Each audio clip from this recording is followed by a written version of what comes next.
Hello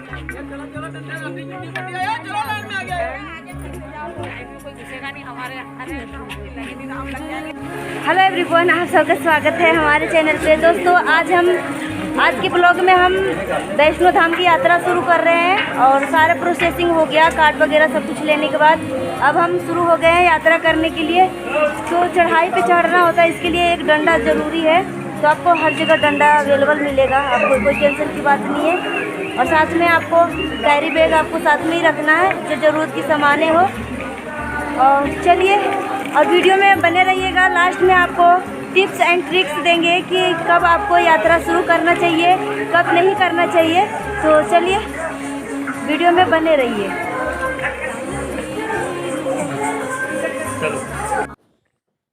जय माता दी दोस्तों, अभी मॉर्निंग का बज रहे हैं 5:30 और हम सब उठ गए थे 4 बजे ही, क्योंकि हमें आज यात्रा शुरू करना था वैष्णो देवी का। तो 4 बजे हम उठे थे और उसके बाद नहा धो के बच्चे को भी नहला के सबको तैयार कर दिया है।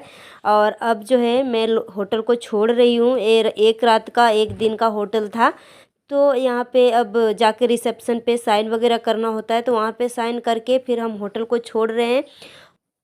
दोस्तों, हमारा होटल का चार्ज था 2000 का होटल था, 2000 का रूम था, जिसमें सभी सुविधाएं थी, कोई चीज़ का दिक्कत नहीं हुआ था। दोस्तों, जहाँ पे हमने होटल लिया था वहीं पे आपको यात्रा पर्ची बनती है। यात्रा शुरू करने से पहले आपको रजिस्ट्रेशन करवाना होता है। तो जहाँ पे हमारा रूम था ना, वहीं पे यात्रा पर्ची बनती थी। तो यहाँ पे हम सब आ गए हैं। 5:30 बजे, ज़्यादा भीड़ नहीं था, मगर कहते कहते 10 मिनट 5 मिनट के अंदर ही पूरा जो है लाइन जो है भर गया।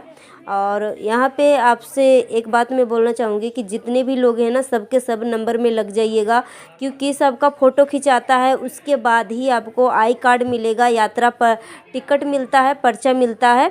उसको पहन के आपको यात्रा शुरू करना होता है, नहीं तो फिर आपको यात्रा करने को नहीं मिलेगा।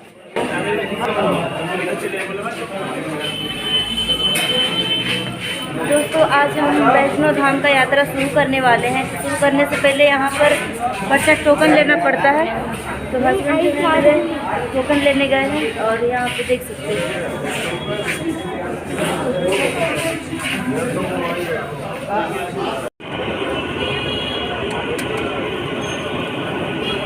तो बस रजिस्टर हो गया है। इस तरीके का आई कार्ड मिलता है, आपको लेना बहुत ज़्यादा ही अनिवार्य है, तभी यात्रा शुरू कर सकते हैं, नहीं तो नहीं वो यात्रा करने को मिलेगा। तो देखो, सबके पास है इस तरीके से। अब यात्रा शुरू करने से पहले यहाँ पे हम पहले चाय पी लेते हैं। यहाँ पे देखिए गर्मा गर्म चाय बन रहा है, उसके बाद यात्रा शुरू करेंगे।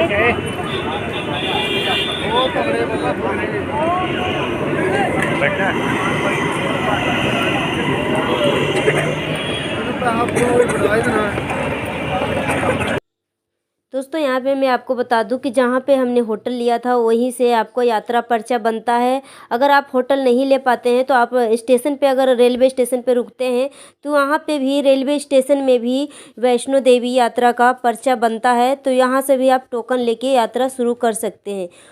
सो दोस्तों, चाय पीने के बाद हम सब ऑटो कर लिए हैं और ऑटो से 5 मिनट की ही रास्ता है, ज़्यादा नहीं है। अगर आप पैदल जाते हैं तो 10 से 15 मिनट आपको लगेगा। आगे जाके नंबर में लगना होता है, क्योंकि आप जितना जल्दी नंबर में आप लगोगे, फिर आपका यात्रा उतना जल्दी आपको स्टार्ट होगा।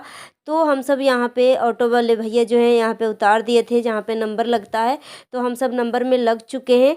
और देखिए, अभी बाहर जो है पूरा अंधेरा अंधेरा ही है। और देखिए, पीछे जो हम पहाड़ को दिखा रहे हैं ना, मुझे तो डायरेक्ट याद आ गया कि जब हम रामायण देखते थे तो हनुमान जी संजीवन बूटी का जो पहाड़ उठा के लाए थे ना, वैसे ही चिकमिक सा लगता है। तो बहुत अच्छा लगता है यहाँ का नज़ारा देखने को अंधेरा में। और देखिए, मैं आपको बाहर के दिखा रही हूँ कि अभी बाहर जो है पूरा अंधेरा ही है, अभी उजाला नहीं हुआ है। तो अभी जो है 6 बज गया है और धीरे धीरे उजाला होना स्टार्ट हो गया है। तो देखिए, अभी मैं वीडियो कर रही हूँ तो हमारा सही से फेस भी नहीं दिख रहा है। सो दोस्तों, अभी मॉर्निंग का 5:45 हो रहे हैं और अभी जो है एक जगह और भी कार्ड को वेरीफाई करवाना होता है। जो यात्रा कार्ड आप बनवाया है ना, एक जगह और भी चेकिंग होता है। सो दोस्तों यहाँ पे जो आपको दिख रहा है ना, ये स्टूडियो है और यहाँ पे वैष्णो देवी यात्रा का स्टार्ट करते हैं। तो यहाँ पे आपको स्टूडियो में वैष्णो माता के साथ आपको फ़ोटो खिंचवाने के लिए हर स्टूडियो में इस तरीके से सेटअप पूरा बनाए रखते हैं, जिसमें आप 50 से 60 रुपये से लेके आप 500 तक के फ़ोटो खिंचवा सकते हो और बड़े से बड़े साइज़ का फ़ोटो बनवा सकते हो। तो हमने 100 रुपये से 200 रुपये तक हमने फ़ोटो खिंचवाया है और अच्छा खासा A4 साइज़ तक फ़ोटो आ गया था। तो दोस्तों कार्ड वेरीफाई करवाने के लिए हम सब अभी काफ़ी पीछे हैं और यहाँ से कार्ड आपका वेरीफाई हो जाता है तो आपको यात्रा करने में आपको कोई चीज़ का दिक्कत नहीं होगी। आप अपने तरीके से यात्रा शुरू कर सकते हैं, इसमें कोई रोक टोक की बात नहीं होती है। और सिर्फ यहाँ पे आपको कार्ड को वेरीफाई करवाना ज़रूरी है, चेकिंग होता है, फिर हम अपने तरीके से यात्रा को शुरू कर सकते हैं। तो दोस्तों अभी मैं आपको दिखा रही हूँ कि देखिए अभी कितनी लंबी लाइन लगी हुई है और हमारे हस्बैंड यहाँ पे हैं वाइट कोट के पीछे और काफ़ी लंबी लाइन लगाना पड़ा था, 2 घंटे लग चुके थे तब जाके हमारा नंबर आया। और देख सकते हो अभी हम कितने पीछे हैं। तो लगता है ना कि 2 बजे 3 बजे से ही सब नंबर में लग जाते हैं। और हमारा ये फर्स्ट यात्रा है वैष्णो देवी का, तो हमें पता नहीं था, तो इसलिए हम जो है घर से 5:30 बजे निकले थे और उसके बाद पंजीकरण वगैरह करवाने के बाद, रजिस्ट्रेशन करवाने के बाद यहाँ पर हम 5:45 बजे तक आ गए थे और फिर भी काफ़ी ज़्यादा पीछे रह गए हैं, हमें और भी जल्दी तो दोस्तों बस हमारा नंबर भी आ गया है और बस देख सकते हो ये जो बोर्ड दिख रहा है ना, इसी के अंदर आपको चेकिंग होगा, उसके बाद हम यात्रा शुरू कर सकते हैं। और इसके बाद कोई चेकिंग वगैरह नहीं होता है, बस एक जगह आपको रजिस्ट्रेशन करवाना होता है, एक जगह चेकिंग होता है, तो 2 जगह आपको प्रॉब्लम होती है।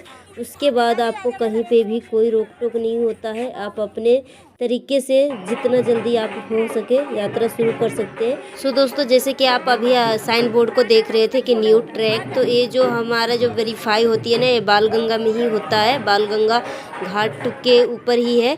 तो यहाँ पे एक न्यू ट्रैक है दोस्तों, तो एक नया रास्ता बना है, एक पुराना रास्ता, जैसे लिखा हुआ देखिए ऊपर में न्यू ट्रैक। तो ये नीचे में ना बालगंगा है, जहाँ पे कहा जाता है कि वैष्णो देवी माता जो है हनुमान जी का बाण चला के प्यास बुझाई थी और यहाँ पे अपना बाल धोई थी, तो तभी से बालगंगा नाम पड़ा है। सो दोस्तों आपको बालगंगा से ही सारी सवारियाँ मिलना शुरू हो जाता है, घोड़ा, पिट्ठू, पालकी, सब कुछ। तो यहाँ पे पालकी की बात कर ले दोस्तों, जैसे कि आप देख रहे हैं कि यहाँ पे अम्मा जो है पालकी पे चढ़ी हुई है, तो उसका खर्चा जो है दोस्तों आपको 5 से 6 हज़ार आपको देना पड़ता है। चढ़ाई का ज़्यादा लगता है दोस्तों, उतराई का हो सकता है 500 से 600 कम होता है।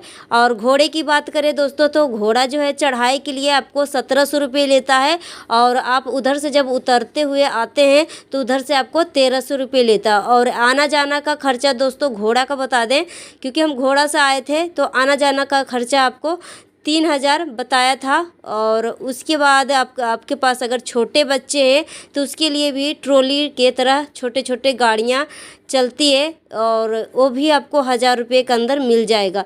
तो सवारी में कोई दिक्कत नहीं होती दोस्तों, यही कि आपको खर्चा बहुत ज़्यादा ही आता है, बहुत चार्ज वसूलते हैं यहाँ। सो दोस्तों एक बंदे का खर्चा जो है, आप घोड़ा से आना जाना करते हैं तो एक बंदे का 3000 है, और पालकी करते हो तो एक तरफ का एक बंदे का आपको 5000 से 6000 देना पड़ेगा। आना जाना करेंगे तो कम से कम 10,000 आपको लगेगा पालकी में। और क्योंकि बुज़ुर्ग लोग होते हैं दोस्तों, तो उनको चला नहीं जाता है, उनके लिए पालकी बना है। तो और जो जवान है और जो यंग है वो घोड़े पे चल जाते हैं, क्योंकि घोड़े में भी काफ़ी ज़्यादा उछलना पड़ता है, मतलब घोड़े में भी कष्ट होता है दोस्तों। तो जो बुज़ुर्ग है ना, बुज़ुर्ग के लिए पालकी बना है, तो आना जाना जो है बुज़ुर्ग का 10,000 आपको खर्चा पड़ जाएगा। और छोटे बच्चे हैं तो उसका भी सवारी है, तो 1000-2000 वो भी आना जाना लग जाएगा। सो दोस्तों यहाँ पे हम आपको दिखा रहे हैं कि यहाँ से अर्धकुमारी जो है 3 किलोमीटर दूर है और अभी हमने एक कोना भी रास्ता अभी पार नहीं लगाया है दोस्तों। अर्धकुमारी पहुँचते हैं तो आधा रास्ता हम पहुँच जाते हैं, वैष्णो देवी यात्रा का आधा रास्ता हम कवर कर लेते हैं। और चढ़ाई इतना है दोस्तों कि अभी हमने एक कोना भी रास्ता पार नहीं किया है और थक चुके हैं। और इतना थकान होती है ना दोस्तों कि आप कहीं पे भी खड़ा भी रेस्ट कर लो ना, 2 मिनट भी खड़ा हो जाओ तो आपको शरीर में इतना राहत मिलती है ना कि सच में पूरा शरीर में आपको बहुत ज़्यादा ही सुकून मिलता है। तो ये सोच सकते हो कि कितना चढ़ाई है। और जैसे जैसे आप चलते जाओगे वैसे वैसे मतलब पूरा चढ़ाई मिलते जाती है। बच्चा मुझे कोई गोद उठा ले रे बाबा। अभी कोई दुकान मिल जाए जहाँ पे बैठे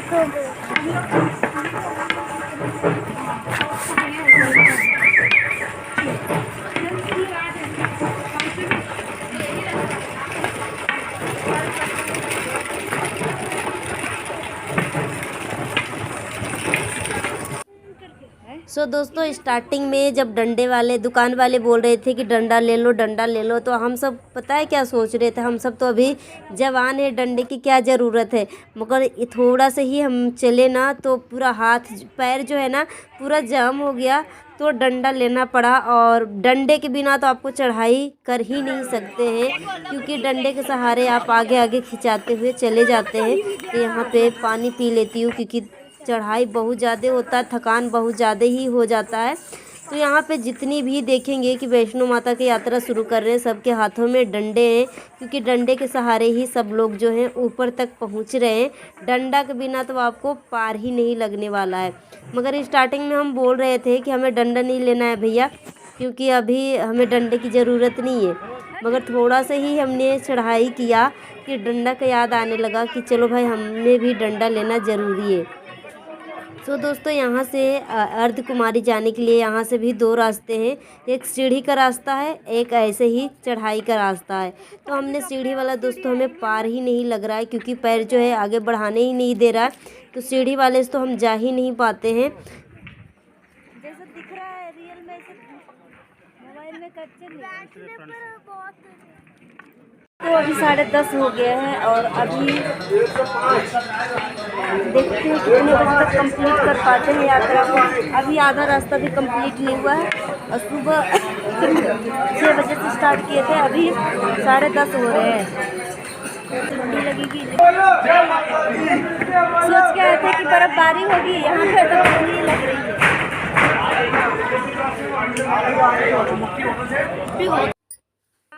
मेरे प्यारे माता के भक्तों, देखिए हम इतना ऊंचा आ गए हैं कि यहाँ से नीचे का कटरा का पूरा व्यू जो है पूरा धुंधला धुंधला सा हो गया है, कोहरा में आ गया है। और कोहरा बिल्कुल नहीं है, मगर हम इतना ऊंचाई से जब हम कोई चीज़ को देखते हैं ना तो इसी तरीके से दिखता है। तो हम जाली से दिखा रहे थे और यहाँ पे बस आराम कर रहे हैं और आराम करते करते ही जा रहे हैं, क्योंकि चढ़ाई इतना है ना कि आप 5 मिनट चलोगे तो आपको आराम करने की ज़रूरत पड़ जाती है।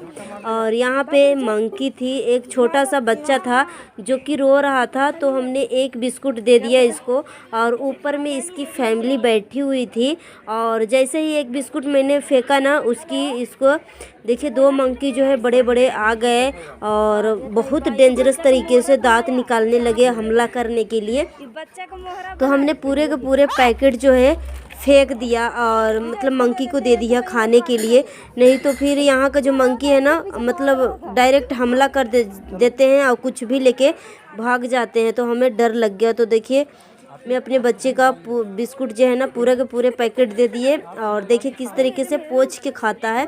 यहाँ का मंकी भी ना बहुत ज़्यादा ही इंटेलिजेंट हैं, अपने से पानी जो है नल चला के पी लेते हैं। और देखिए यही बच्चा था जो कि रो रहा था और जैसे ही हमने बिस्कुट दिया ना और इसकी फैमिली आ गई, वैसे इसका रोना जो है बंद हो गया, नहीं तो कें कें कर रहा था।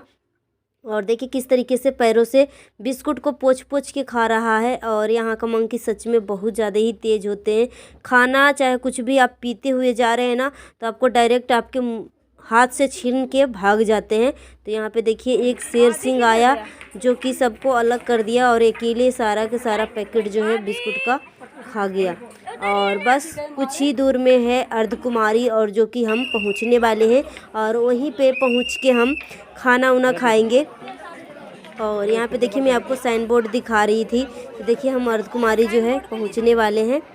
और देखिए कितना चढ़ाई है और यहाँ पर ना चढ़ाई जो है रात भर दिन भर चलते रहती है। कोई नहीं कि आपको शाम हो गया तो आपको रुकना है या कुछ भी, आपको रात दिन यहाँ पे चढ़ाई होती है। माता वैष्णो देवी की यात्रा शुरू करते हैं, रात दिन यहाँ पे यात्रा चलते रहती है। यहाँ पे कोई दिक्कत नहीं होती है।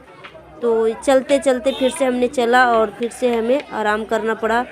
और उसके बाद अब चलिए मैं आपको अर्धकुमारी में जाके ही मिलती हूँ। और देखिए यहाँ का व्यू कितना अमेजिंग लग रहा है ना, एकदम कितना ऊंचा हम आ चुके हैं। और हमारे बच्चे भी खूब चले, कोई चीज़ की हमारे बच्चे को दिक्कत नहीं हुई। मतलब ये दोनों थके हैं मगर खाते पीते यहाँ तक पहुँच चुके हैं। और बोलो आदित्य जी, क्या हाल चाल है? अब पैतरा करके कैसा लग रहा है? अच्छा, आवाज़ नहीं निकल रहा है। आदित्य जी आप दोनों बताइए कैसा लग रहा है आपको? बताओ जो आने वाले रहेंगे तुम्हारे उम्र का बच्चे का क्या संदेश देना चाहते हैं? तुम्हारे उम्र के बच्चे को क्या संदेश? इसको तो देखो टाइफॉइड है ना, इसको नहीं, इसको ना ऐसे करके घुमा के ना चलो ठीक है, आप बताओ अपने उम्र के बच्चे को क्या संदेश देना चाहते हैं कि आना चाहिए कि नहीं?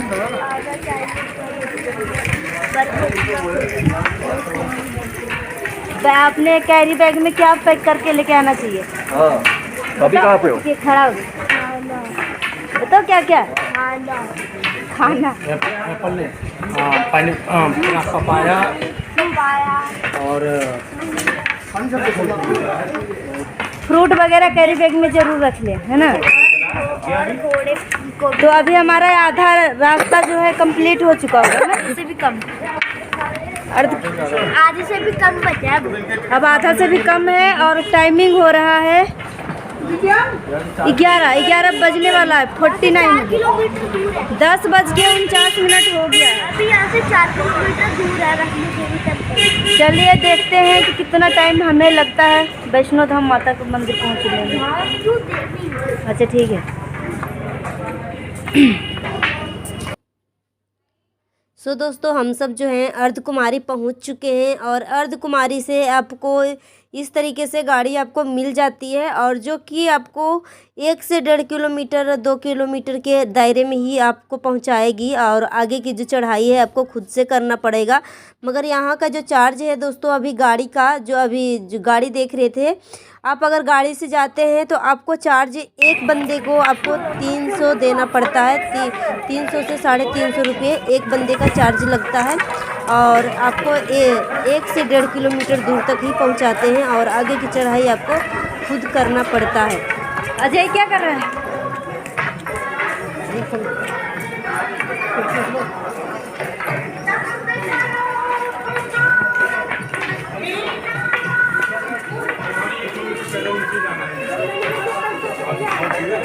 जब मैंने कर लिया तब आ रहा है। सो दोस्तों हम सब जो हैं अर्धकुमारी से आगे आ चुके हैं, और यहाँ पे भोजनालय है।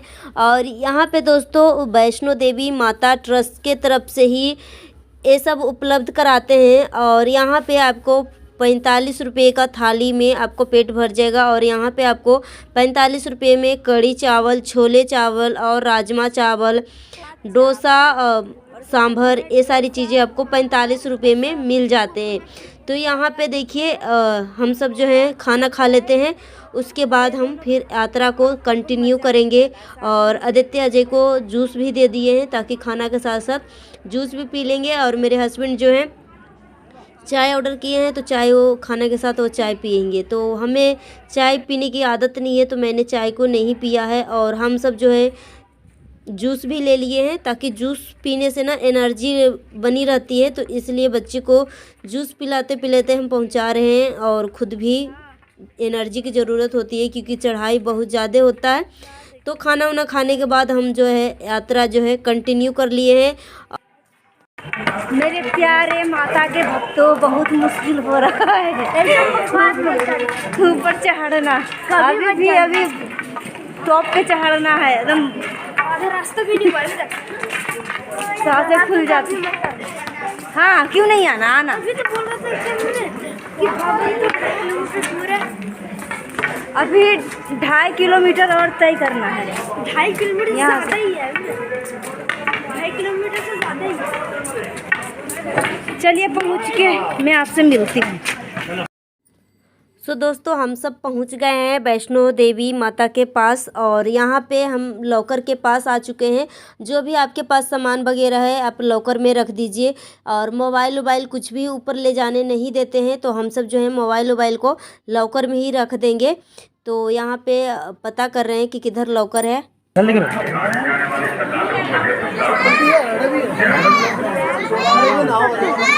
बड़ा मुश्किल है।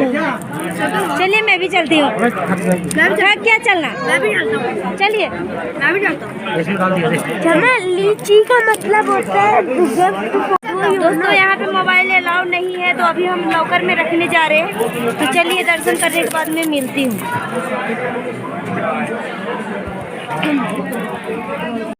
दोस्तों फाइनली माता रानी का दर्शन हो गया। आ गए हम ऊपर टॉप फिर से दर्शन करके और उसके बाद अब जो हो रहे हैं सबका जूता पहनने का लिए और ये यहाँ का टिक्का, ठीक है। क्या है क्या ये? हाँ टिक्का है वैष्णो। ये ना जूता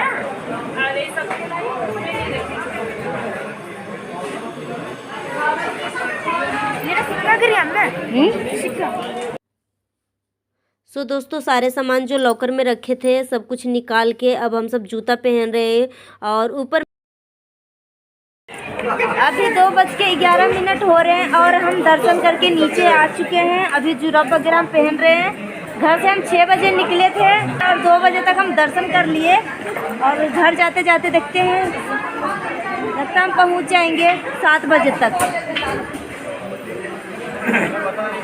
पूरे मतलब यहाँ नहीं, अभी और भैरव दर्शन करने जाना है ना। अच्छा और मतलब ठीक है पहाड़ी सफर करने वाले हैं रोपवे से। सो दोस्तों माता का दर्शन करने के बाद भैरव बाबा का दर्शन करते हैं। तो यहाँ पे हम सब रोपवे से ट्रेवल करने वाले हैं। तो रोपवे के लिए यहाँ पे हम सब टिकट के लिए नंबर में लग चुके हैं। तो काफ़ी ज़्यादा भीड़ है और कम से कम तो यहाँ पे भी हमें 1.5 घंटा 1 घंटा लग गया था रोपवे के लिए टिकट लेने के लिए। नंबर में लगे देख सकते हो कितना भीड़ है। तो रोपवे का भी अच्छा है, अपना ही मज़ा होता है। तो हमारा फर्स्ट टाइम रहेगा तो यहाँ पे वैसे हम चलते तो 1 से 1.5 घंटा हम पैदल ही यात्रा कर लेते, मगर होता है ना कि कुछ चीज़ शौक़ होते हैं तो इसलिए शौक़ भी पूरा करना ज़रूरी होता है। तो काफ़ी ज़्यादा लंबा लाइन है और सारे लोग जो हैं शौक़ से ही चढ़ रहे हैं रोपवे ट्रॉली। और रोपवे से हम सब जब गए थे भैरव बाबा के पास तो 5 मिनट के रास्ता लगा था और ऐसे अगर आप पैदल यात्रा करते हो तो आपको 1 से 1.5 घंटा आपको लग जाते हैं। तो फिर भी मगर टिकट के नंबर में आते आते 1 से 1.5 घंटा लग चुका था। तो यहाँ पे फाइनली हमारा टिकट कट चुकी है और यहाँ पे देखिए वैष्णो माता का जो फ़ोटो में दिखाया जाता है इस तरीके से मंदिर, वही यहाँ से हम क्लियर वीडियो ले रहे थे। और देखिए हम सब रोपवे तक आ चुके हैं, हमारा टिकट बन चुका है। तो अब हम सब हमें ऊपर जाना है। चढ़ने वाले हैं और काफ़ी लंबी लाइन थी तो काफ़ी वेट करने के बाद फाइनली हम सब अब रोपवे में चढ़ चुके हैं। तो देखिए रोपवे ट्रॉली में भी काफ़ी ज़्यादा भीड़ है और देख सकते हो कितना ज़्यादा भीड़ है। हम सब अंदर से वीडियो कर रहे हैं तो, और ये हमारे हस्बैंड हैं और पीछे मैं हूँ। सो दोस्तों रोपवे ट्रॉली का टिकट जो है ना 100 रुपये था पर बंदे का। तो हम सब 4 लोग थे तो 400 रुपये लगा और 5 मिनट का रास्ता होता है रोपवे से आपको भैरव बाबा तक जाने के लिए। तो 5 मिनट के रास्ते के लिए आपको 100 रुपये लेते हैं और मगर बहुत अच्छा लगता है, कुछ चीज़ें एक्सपीरियंस करना ज़रूरी होता है। तो बस चलिए हम सब भैरव बाबा का दर्शन कर लेते हैं और यहाँ पे कोई भी चीज़ का वीडियो फ़ोटो नहीं करने देते हैं। तो फाइनली हमने भैरव बाबा का दर्शन कर लिया और इतना ऊंचा चढ़ चुके हैं कि नीचे वाला चीज़ें धुंधली सी दिख रही है। और देखिए हमारा फेस वगैरह भी फूल चुका है, काफ़ी थकान हो चुकी है और ठंड भी होने लगा है। और अभी जो है 3 बज चुका है और 3 बजे तक हमने सारी यात्रा को कंप्लीट कर लिया। पूरे। और अब हम सब घर के लिए निकलेंगे। तो यहाँ से अब हम खाना वाना खाते हैं, उसके बाद 3:30 बजे से हम अपना उतराई जो है स्टार्ट कर लेते हैं। तो यहाँ पे देखिए आपको दिखा रहे हैं घुमा घुमा के कि कितने ऊंचे पहाड़ों पे चढ़ चुके हैं, और जैसे लग रहा है कि हम सब आसमान में उड़ रहे हैं। और जितना ऊंचा हेलीकॉप्टर उड़ती है ना, उतना ऊंचा तक हम सब पहुंच चुके हैं। और काफ़ी अमेजिंग अलग से एक्सपीरियंस लग रहा है, काफ़ी अच्छा लग रहा है। तो मेरे हस्बैंड जो है फ़ोटो क्लिक कर रहे हैं और चारों तरफ से घुमा घुमा के, और मेरे बच्चे भी काफ़ी ज़्यादा खुश हैं और कोई चीज़ की दिक्कत नहीं हुआ, सही से पहुंच चुके। और मगर जाते हुए थोड़ी सी नखरे करने लगे क्योंकि बच्चे हैं और चढ़ाई काफ़ी था, तो थक चुके थे। तो बोल रहे थे कि मम्मी अब हमसे चला नहीं जाएगा। तो उसके वजह से हम सब जो है घोड़े से उतराई किए। और देखिए कितना नीचे का जो सीन जो है ना, बिल्कुल आपको दिखेगा नहीं क्योंकि धुंध हो गया है। इतना ऊंचा हम सब पहुंच चुके हैं। सबसे टॉप पे माता वैष्णो देवी विराजमान है और बहुत चढ़ाई था, और मगर बहुत अच्छा भी लगा। जहाँ कष्ट होती है ना, वहाँ खुशी भी मिलती है। तो कष्ट के साथ साथ माता वैष्णो देवी के पास जाने के ना अलग सी खुशी जो थी ना, वो मैं इजहार नहीं कर पाती हूँ, मगर सच में बहुत अमेजिंग था। आप सब ज़रूर आइएगा।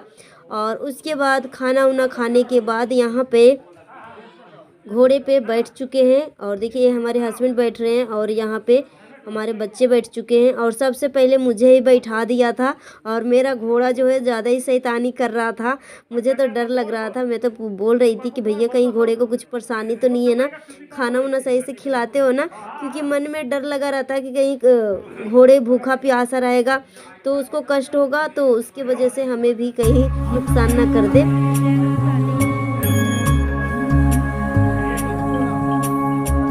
भोर भई दिन चढ़ गया मेरे अम्बे, भोर भई दिन चढ़ गया मेरे अम्बे, हो रही जय जयकार मंदिर विच आरती जय मां, हे दरबारा वाली आरती जय मां।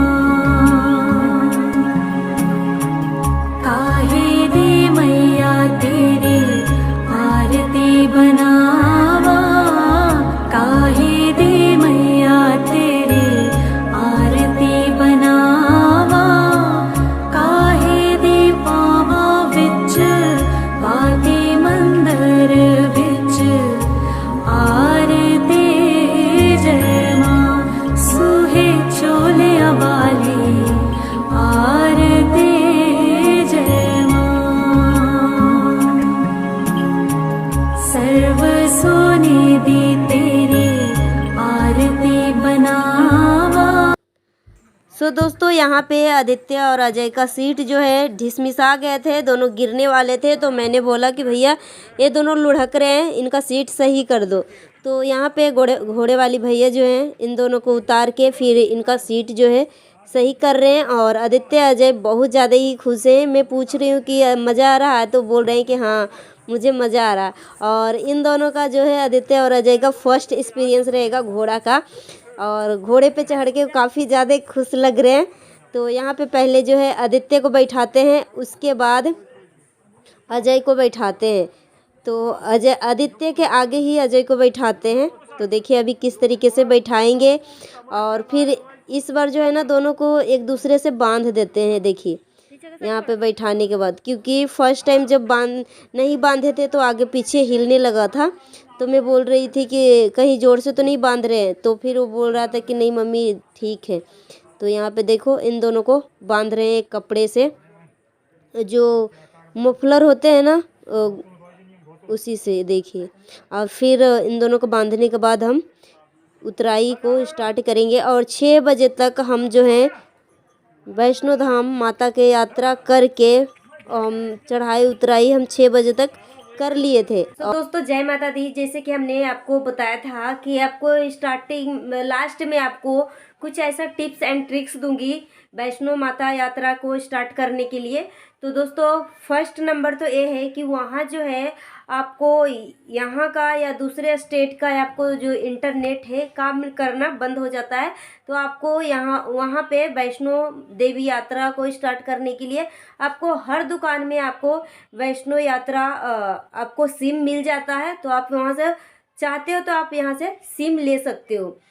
दोस्तों दूसरा जो आपको मैं बताऊंगी कि अगर आप वैष्णो देवी यात्रा को स्टार्टिंग कर रहे हो, अगर फर्स्ट टाइम है तो आप जो है अपने कैरी बैग में फल फ्रूट जूस वगैरह ज़रूर रख लीजिए और पानी का एक आध बोतल रख लीजिए, क्योंकि पानी एक बोतल रखेंगे तो आपको वहाँ पे यात्रा करते दौरान आपको पानी की दिक्कत नहीं होगी, जहाँ तहाँ आपको पानी मिलते रहेगा। मगर फल फ्रूट जो है आप ज़रूर से ज़रूर रख लीजिए, क्योंकि आपको वहाँ पे छोटा सा प्लेट मिलेगा आपको फ्रूट चाट का, जिसमें थोड़ा सा आपको फ्रूट चाट रहेगा और काफ़ी पैसे आपको लग जाएंगे और आपको 40 से 50 रुपये आपको जमा पे करना पड़ेगा। तीसरा मैं बताऊंगी दोस्तों कि आप अगर कम से कम खर्चा में आप अगर वैष्णो देवी यात्रा को शुरू कर रहे हैं तो मैं बोलूँगी कि आप होटल को बुक नहीं करें, क्योंकि वहाँ पे वैष्णो देवी यात्रा शुरू करने के लिए वैष्णो माता के ट्रस्ट के तरफ से आपको जो आश्रम होते हैं ना उपलब्ध कराते हैं कम से कम खर्चे में। तो आपको एक रात गुजारने के लिए 100 रुपये देना पड़ेगा, कंबल वगैरह लेते हैं तो 100 रुपये देना पड़ेगा। तो आपको कम से कम खर्चा अगर यात्रा को शुरू कर रहे हैं तो आप होटल को बुक नहीं करिए। अगर आप होटल लेते हैं, अगर आप अपने फैमिली के साथ जाते हैं तो मैं बोलूँगी कि आपको होटल लेना चाहिए और आपको 1500 से 2000 के बीच में आपको बढ़िया से बढ़िया होटल मिल जाएगा, जिसमें आपको हर सुविधा मिलेगी, कोई चीज़ की दिक्कत नहीं होगा। आपको कंबल वगैरह ले जाने की ज़रूरत नहीं है। आप जो कपड़ा पहन के जाते हो ना, एक शॉल वगैरह रख लीजिए, या आप रखना चाहते हो तो आप रख भी सकते हो। और आप यहाँ पे 1 से 2 दिन में भी यात्रा कंप्लीट कर सकते हो या 1 दिन में भी यात्रा कंप्लीट कर सकते हो, आपके ऊपर डिपेंड करता है। जैसे कि आप यंग हो तो 1 दिन में यात्रा कंप्लीट कर लेंगे, जैसे कि आपके साथ कोई बुजुर्ग है तो उनको 2 से 3 दिन यात्रा करने में लग जाता है। यहाँ पे पिट्ठू पालकी सब कुछ मिलता है। तो इसका जो चार्ज है ना, जैसे कि आप घोड़ा चढ़ते हैं तो इसका जो चार्ज है, आने जाने का चार्ज है, क्योंकि मैं चढ़ के ही आई हूँ घोड़ा से, तो उसको आने जाने का मैं चार्ज आपको बता दूँ 3000 आने जाने का चार्ज है। ये हम तो इधर से पैदल ही यात्रा कंप्लीट किए थे, मगर उधर से हमारे साथ हमारे बच्चे थे तो फिर हमें घोड़ा करना पड़ा। तो हमें 1300 रुपये लगा था। उतराई का 1300 रुपये लगता है, चढ़ाई का आपको 1700 रुपये लगता है। टोटल आपको आने जाने का, अगर आप घोड़ा से आना जाना करते हैं वैष्णो देवी यात्रा को, तो आपको 3000 देना पड़ेगा। और बड़े बुजुर्ग जो है जिनको आप चल नहीं पाते हैं तो उनके लिए पालकी भी होता है, कुर्सी की तरह पालकी होता है, उसका चार्ज जो है 5000 से 6000 के बीच में है। सिर्फ एक साइड का आपको 5 से 6000 के बीच में आपको पे करना पड़ेगा। ये तो पालकी को हो गया, घोड़े को हो गया। अर्धकुमारी से आप अर्धकुमारी पहुंचते हैं तो वहाँ से आपको कुछ दूर तक, आपको पूरा नहीं बोल सकती हूँ क्योंकि पूरा आपको गाड़ी नहीं लेके जाता है। अर्धकुमारी से कुछ दूर तक 1 किलोमीटर 2 किलोमीटर के आसपास तक आपको गाड़ी छोड़ सकता है। उसका चार्ज जो है 300 से 400 रुपये पर बंदे का है चार्ज। आपको 1 से 2 किलोमीटर छोड़ेगा। आगे की जो चढ़ाई है वैष्णो देवी का, जो टॉप पे वैष्णो देवी जो है सबसे टॉप पे है, तो आपको आगे की चढ़ाई आपको खुद करना पड़ता है। अगर जैसे आपके पास बैग है, कुछ भी है, तो आप टेंशन लेने की बात नहीं है। आप जो है वहाँ आपको लॉकर मिलता है, इसका कोई भी पे नहीं करना पड़ेगा, निःशुल्क है। तो आपको ताला जो है वहीं पे आपको मिल जाएगा। आप अपना लॉकर में सामान को रखिए और माता रानी का दर्शन करके आइए। फिर वहाँ से चाबी तो आपके पास ही होगा, तो फिर लॉकर से आप सामान को निकालिए। फिर वहाँ से माता वैष्णो देवी का दर्शन करने के बाद आपको भैरव बाबा का भी दर्शन करना होता है, जो कि 1 से 2 किलोमीटर दूर है, ज़्यादा दूर नहीं है। माता वैष्णो देवी से 1 से 2 किलोमीटर दूर है। तो वहाँ पे रोपवे से भैरव बाबा का चढ़ाई जो है, चढ़ाई तो नहीं हो सकता, मतलब चढ़ाई कर सकते हो, मगर बहुत दूर से लोग जाते हैं तो थोड़ा सा फैशन भी बन जाता है ना, तो ज़्यादातर लोग जो है ना रोपवे का सहारे लेते हैं भैरव बाबा का दर्शन करने के लिए आपको रोपवे से आपको जाएंगे तो आप 5 मिनट लगेगा, नहीं तो फिर 1.5 से 2 घंटे के अंदर आप पहुंच जाएंगे भैरव बाबा के पास। वहाँ पर आपको दर्शन करते समय आपके पास मोबाइल नहीं होगा, क्योंकि मोबाइल वहाँ ले जाना अलाउ नहीं होता है। जैसे कि 2-3 बंदे हैं तो कोई एक बंदे मतलब वहाँ पे आपको फ़ोटो खींचना अलाउ नहीं है अंदर तक। बाहर निकलने के बाद आप इधर उधर से देख सकते हो, मगर आपको अंदर फ़ोटो क्लिक करना अलाउ नहीं है। तो जब आप वापसी आते हो तो आप मार्केट में देखोगे कि आपको पूरा बॉडी का मसाज आपको 30 रुपीज़ में मिल जाता है, जिसमें आपको पैरों का मसाज देंगे, पूरा बॉडी का मसाज देंगे 30 रुपये में।